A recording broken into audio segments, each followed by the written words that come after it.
High বন্ধুরা, কেমন আছো সবাই? আশা করি সবাই ভালো আছো। তো আজকে আমি রান্না করব লাউ ভাজি। তো লাউ ভাজির জন্য আমাদের দরকার লাউ এরকম করে কেটে নিয়েছি, আর একটু সরু কাটলে বেশি ভালো হতো। আর এখানে নিয়েছি পেঁয়াজ কুচিটা একটু বেশি নিয়েছি, আর ধনেপাতা কুচি, আর এখানে আছে হলুদের গুঁড়ো, এখানে আছে ধনে গুঁড়ো। আর কোনো কিছু আমাদের দরকার নেই, শুধু এই কটা উপকরণ হলেই হবে। আর লাউটা আমি প্রথমেই সেদ্ধ করে নেব নুন আর হলুদ দিয়ে, ওই জন্য এখানে নুনটা নিয়ে নিই। আর এটা সেদ্ধ করে নেওয়ার পরেরটা তোমাদেরকে দেখাচ্ছি। তো লাউ রান্না তো অনেক খেয়েছো, এভাবে একবার লাউ ভাজি করে খেয়ে দেখবে, অনেক মজা লাগবে। তো লাউটা আমি এভাবে সিদ্ধ করে নিয়ে তারপরে তোমাদেরকে দেখাচ্ছি।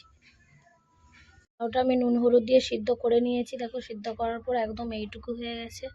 আর একটা জিনিস যেটা তোমাদেরকে দেখানো হয়নি, সেটা হলো কাঁচা লঙ্কা ছাড়া তো এই রান্না পুরো একদম স্বাদই আসবে না। এটা খেতে একটু ঝাল ঝাল লাগবে, তাহলে ভালো লাগবে। এবার আমি রান্নাটা শুরু করব। দেখো, কড়াইয়ে তেল আমি গরম করে নিয়েছি। এবার যেগুলো সব রেখেছিলাম সব কিন্তু আমি একসাথে দিয়ে দেবো। একসাথে দেওয়ার পর আমি এগুলো কষাতে থাকবো। নুন আমি দিইনি, কারণ নুন আমি এসের সাথে দিয়েছিলাম, ওই সেদ্ধ করার সময় দিয়েছিলাম, তার জন্য নুনটা আমি দিইনি। এটা একটু আধ ভাজা রকম করব, বেশি ভাজবো না, বেশি লাল করব না। তো পেঁয়াজটা আমি কিছুটা ভেজে নিয়েছি। এবারে যে সেদ্ধ করা লাউটা আমি সেটা দিয়ে দেবো।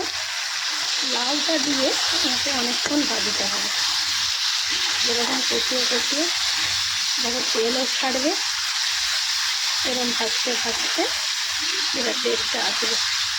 এটা তো পেঁয়াজটা একটু বেশি করে দেবো, তাহলে সেটা ভালো লাগবে। যখন